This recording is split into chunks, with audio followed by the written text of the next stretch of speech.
Xolmurod.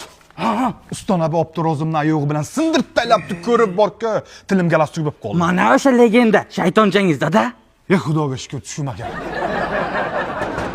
Usta bu Xolmurod Kim chaqirdi?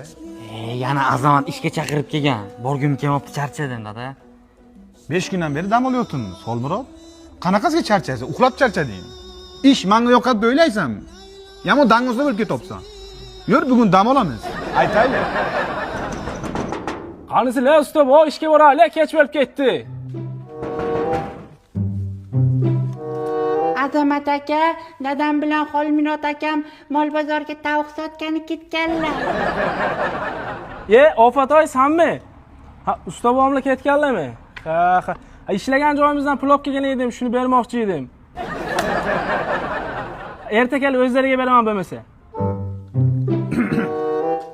Assalomu alaykum Azamatjon. Men usta bo'g'ni ayollari. Xolmurodjon ayasi bo'laman. Ha, ayam bo'ladilar.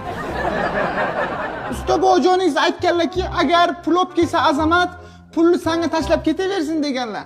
Agar oyliklarni olib kelgan bo'lsangiz, menga tashlab ketavering. Qanday bo'larkin? Ha, mayli. Mang. Bering Azamatjon. Pulni bering. Yolmang Azamatjon, yolmang. Kim bu?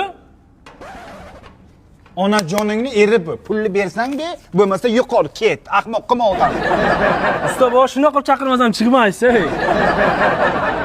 Charchab ketdim, Azamat. Charchab ketdim. Ko'tar ishingni, dam olaman. Azamat aka ishga boradi.